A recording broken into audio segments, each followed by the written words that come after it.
Let's talk micro scholarships. If you're a student and you are trying to find every possible penny to pay for college, I get it. It is so expensive, and that is the way to do it, where we want to try to avoid student loan debt as much as possible. So every penny can help. Now, micro scholarships are anywhere from $50 to $500, but they can add up, right? So in today's video, we want to talk about, are micro scholarships, even though they've become way more popular, are they worth our students' time? Should we focus on chasing the big scholarships, or should we save some time to apply to these smaller dollar ones? So in today's video, I wanted to break down the difference between micro scholarships, traditional scholarships, what they are, how they work, and which approach is best for you and your student when it comes to trying to avoid student loan debt. Now, make sure you hit subscribe, because every week we have a new strategy for you and your family to work towards a debt-free degree. Hey there, my name is Jocelyn Pearson, founder of the Scholarship System, where we redefine paying for college to help families build strong financial futures versus ones where a student is paying on loans for an average of 21 years. We've helped families get over $15 million to date, so we've seen a lot when it comes to scholarships. And micro scholarships are newer, but we've seen a lot with that too. So we're going to jump into that. Just a quick note, this is for U.S. citizens and permanent residents. We're not familiar with how this works for international students.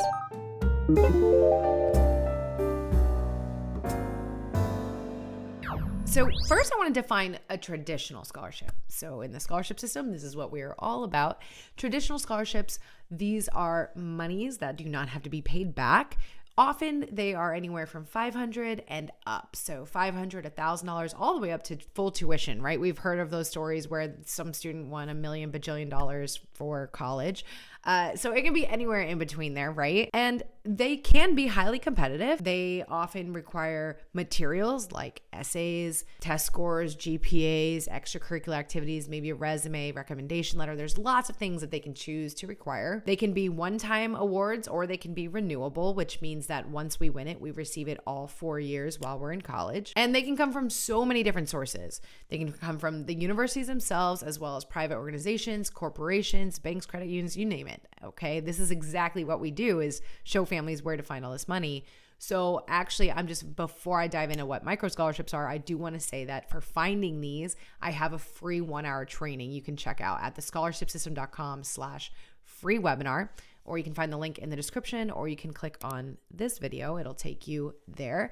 But you want to attend that training to find these legitimate scholarships with less competition. Okay, so make sure you open that up separate from this video and check it out after we're done. But these scholarships are game changers. It's literally how I got to go to college and graduate completely debt-free. In fact, I got paid to go to school. I literally had an overcheck every single semester of extra money for expenses. Now, that said, they do require a student to compete, right? They have to submit a strong application, they have to write essays, and they need to be well-rounded. Now, on the other side, we have micro scholarships. Now, they work a little bit differently. Instead of one large sum, students earn small incremental amounts of money for specific achievements. So action-based versus application-based.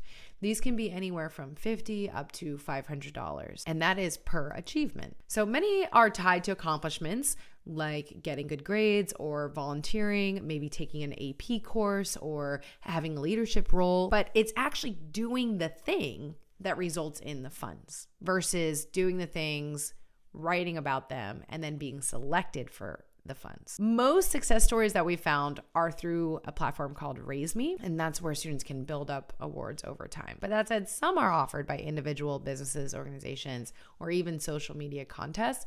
But note, contests, of course, they're based on luck, so we kind of want to stay away from those. So are micro scholarships worth it? At first glance, you might see $100, $250 and think that is so small compared to a $100,000 degree. But here's the thing. Small dollars can add up. Again, that's how I got to my free ride. Now, mine was more like $500 scholarship, $600, $1,200, $2,000. So I was more in the traditional scholarships, but still every dollar helps. Now, we have found some success stories. In fact, one student ended up with over $80,000 from a specific school in Florida by using by using the Raise Me platform, another student got $5,500 towards school. Not huge compared to the 80 something, but it was still a difference. And if we were to borrow that money, that would have been money that we had to pay back for 10, 20 years. Now, here is why micro scholarships can be a great option.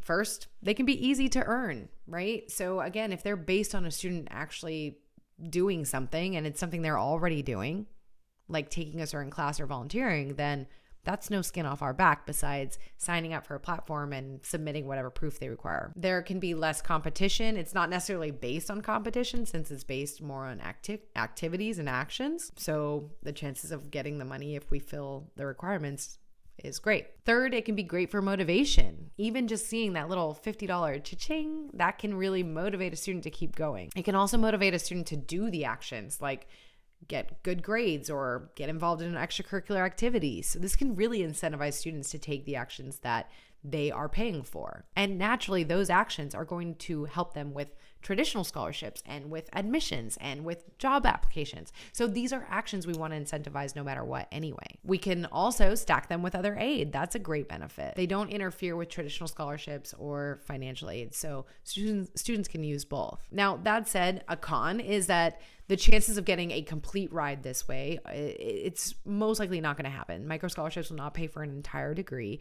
And so it's really critical that we combine the different types. We want to maximize all types of funding. This can be one of them though. So with traditional scholarships, of course, we need to make sure that our student is continuing to be well-rounded, keep their grades up as high as they can, get involved in things that they're passionate about, maximize anything unique about them, a unique background, a unique experience, a unique challenge that they overcame, maximizing money from the schools and from private organizations. Again, those private organizations, that's what I talk about in that webinar where I cover how to find legitimate scholarships with less competition. And again, you can sign up for that at thescholarshipsystem.com/free webinar. Also with traditional scholarships, they are larger payouts. They still can be small, $500, $1,000, $2,000, but that's still more than $50, right? So you can get a little bit more in one win. Now, micro scholarships are great for students that, for all students, but especially for those who struggle with writing essays. Maybe they don't meet certain GPA requirements, but they're willing to do the other actions. If they are a freshman or a sophomore in high school and they want to start working towards paying for college, there are actions they could be doing now. And so the earlier, the better. But again, ideally, we are maximizing all types of money, not just micro scholarships, but the earlier, the better. So that said, let's actually get into how to get the most out of these scholarships. So first, again, start early.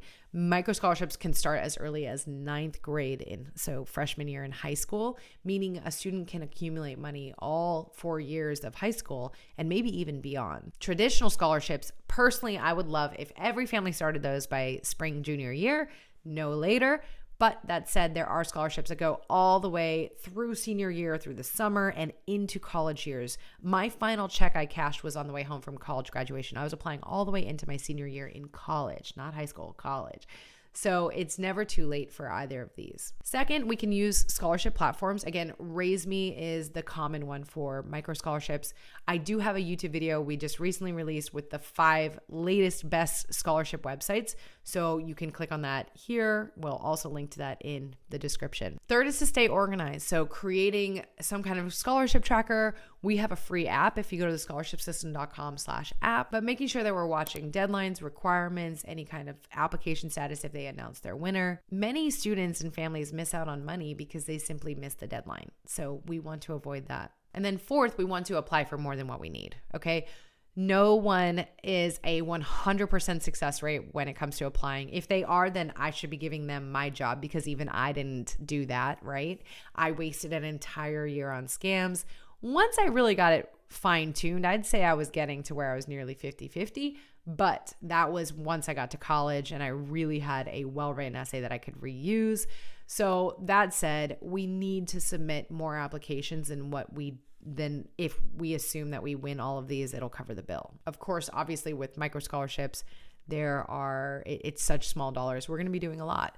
but make sure that you're balancing the time spent on those with time spent on traditional scholarships. If you're willing to do the legwork for micro scholarships, you absolutely have a student that can do the hustle for traditional scholarships as well. They might just need the guidance, which again is where that free webinar can get you guys started. So comment below, has your student come across micro scholarships? If so, for what actions? What did they get money for? What can they get money for? What are you finding? Share that in the comments. I would love for other families to see examples of actions that students can get money for, because again, we want to get money in all the ways that we possibly can. So at the end of the day, we want to make sure we're maximizing all types of money, traditional and micro. If your student finds a college that really rewards them for certain actions and they love that college and they can do micro scholarships for it, then great, the more money, the better. But we don't want to just focus on that. We want to make sure that we're also focusing on those traditional scholarships. Every dollar counts. So that said, hit subscribe. Every week we have a new strategy for you and your family to work towards that debt-free degree. And make sure you check out that free training if you're interested in scholarships. It will get you guys started and help you find legitimate ones with less competition. All right, I'll see you in the next video.